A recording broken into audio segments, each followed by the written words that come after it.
नमस्कार। वेस्ट बंगाल की एक चुनावी रैली में राजनीतिक भाषण खत्म होता है और उसके कुछ मिनटों बाद ही स्टेज जलने लगता है, पोस्टर फटने लगते हैं, नारे गूंजने लगते हैं और सड़कों पर आमने सामने आ जाते हैं सत्ताधारी पार्टी टीएमसी और विपक्ष के समर्थक। ये तस्वीर किसी चुनावी नतीजे की नहीं है, बल्कि ये तस्वीर 2026 के चुनाव से पहले बंगाल के सियासी तापमान की है। कोलकाता के बेहाला इलाके से आई ये घटना सिर्फ एक झड़प नहीं, बल्कि आने वाले बड़े टकराव का संकेत है। रविवार शाम को कोलकाता के सारिक बाजार बेहाला इलाके में जेपी की एक जनसभा हो रही थी। सभा को संबोधित कर रहे थे त्रिपुरा के पूर्व मुख्यमंत्री बिप्लब कुमार देब। सभा खत्म होते ही अचानक हालात बिगड़ने लगते हैं। बीजेपी का आरोप है कि टीएमसी समर्थक स्थानीय नेता सुदीप पौली नेतृत्व में रैली स्थल में घुस आए, जिसके बाद इन्होंने उग्रवादिता करते हुए पोस्टर और कुर्सियां तोड़ दी और फिर जेपी की रैली का स्टेज आग के हवाले कर दिया गया।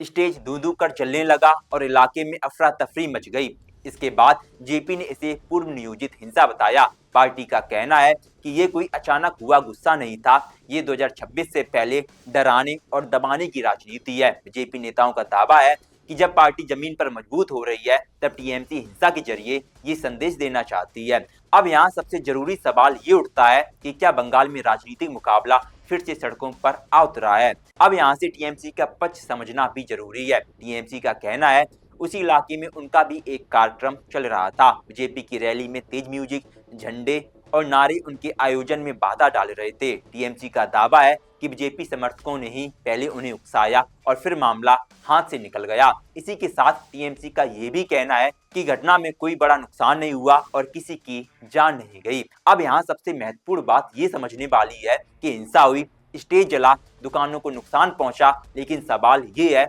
उस वक्त पुलिस कहाँ थी? जब दोनों पक्ष आपस में लड़ रहे थे तो प्रशासन कहाँ गया था? वहीं पुलिस का कहना है भीड़ को जल्दी काबू में कर लिया गया, लेकिन अब तक किसी की गिरफ्तारी क्यों नहीं हुई?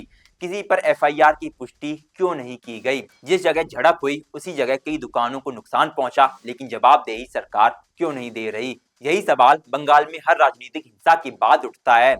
यह घटना ऐसे समय पर हुई जब 2026 का विधानसभा चुनाव तेजी से नजदीक आ रहा है। बंगाल का ये इतिहास रहा है कि चुनाव नजदीक आते ही राजनीतिक हिंसा बढ़ जाती है। टीएमसी सत्ता में है, बीजेपी खुद को मुख्य चुनौती के रूप में पेश कर रही है। ऐसे में हर रैली, हर झड़प, हर आगजनी एक राजनीतिक संदेश बनती जा रही है। सवाल सिर्फ इतना नहीं है कि स्टेज किसने जलाया, सवाल ये है कि बंगाल क्या उसी रास्ते पर जा रहा है जहां राजनीति हिंसा के साए में होती है। अगर रैली के बाद स्टेज जलता है, अगर समर्थक सड़क पर भिड़ते हैं और अगर पुलिस सिर्फ स्थिति नियंत्रण कहकर आगे बढ़ जाती है, तो फिर आम जनता सवाल करती है क्या ये लोकतंत्र है या चुनाव से पहले डर का माहौल बनाया जा रहा है।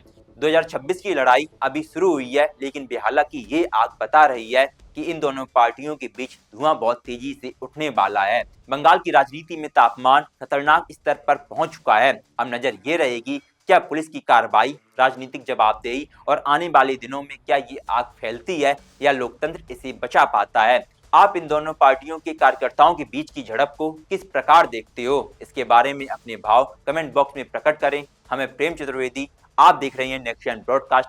वीडियो देखने के लिए धन्यवाद।